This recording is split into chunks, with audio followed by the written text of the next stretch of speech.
When a loved one dies, children think and react differently than adults.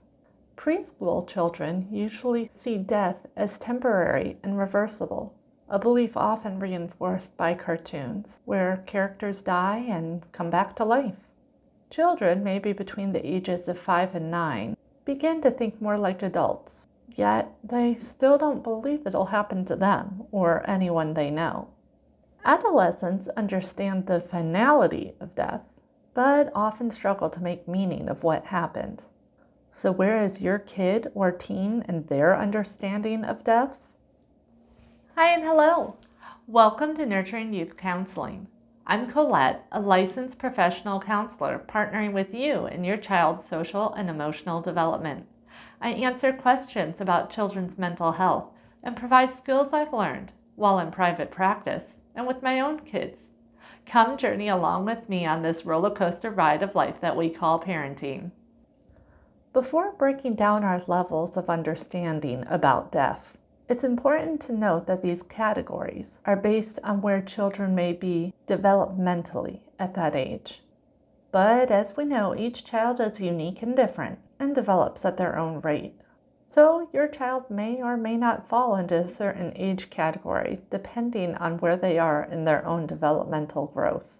With this being said, as your child grows, expect their understanding of death to evolve over time. Infants, newborn to about 2 years old. Children this age are not able to conceptualize death, but they do respond to disruptions in their routine as well as separation from their caregivers. This separation could be physical separation or emotional. You may see changes in sleep patterns, toileting, and increased irritability or crying. Toddlers, around 2 to 4 years old. Though toddlers have a greater understanding of relationships and able to recognize when someone is missing from their lives, they're still unable to conceptualize the finality of death. Children this age may become upset easily, be anxious or have separation anxiety, become withdrawn, and exhibit regression in previously learned skills like potty training. Preschool, around 4 to 6 years old.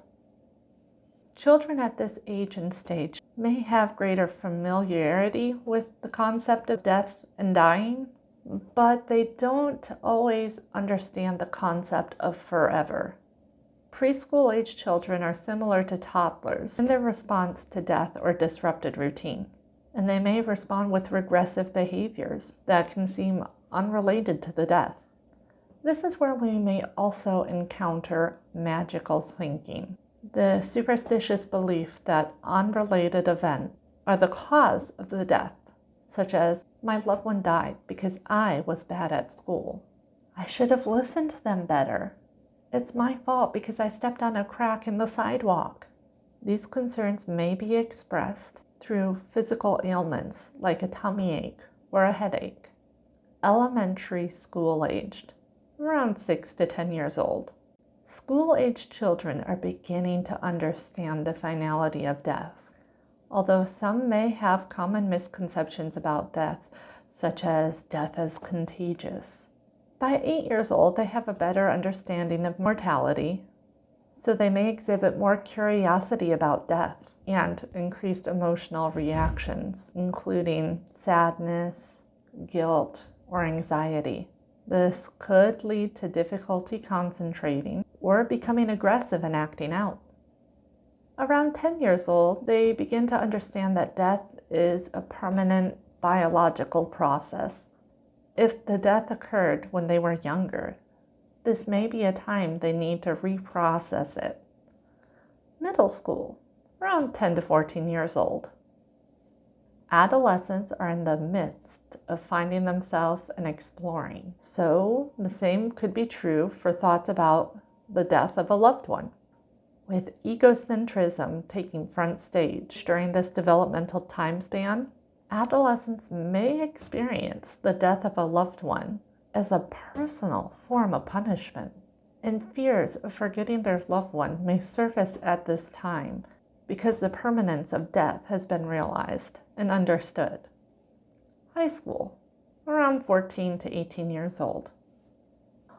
Older adolescents gain a universal perspective and understanding that death is experienced by everyone, or will be. This may elicit questions about spirituality as they search to find meaning in their own lives. They've learned how to react and cope with their grief by watching their caregivers and loved ones, maybe concealing or hiding their true feelings and emotions in order to protect their loved one's feelings. Has your child or teen experienced the death of a loved one? If so, hopefully, finding where they are in these categories of understanding death will help you to meet them where they are and navigate them through what they're thinking. If you found this helpful, please like so I know you're interested in hearing more about grief and loss.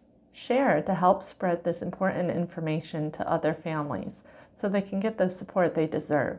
Subscribe to hear about future videos, and drop a comment below if you have any questions that I may answer in future videos. This video is not intended for legal advice, nor should it replace mental health therapy. Also, I'm not a medical professional, so please seek the services of those should you need them. As always, thank you for watching, and until next time, remember to breathe and enjoy this roller coaster ride of life that we call parenting.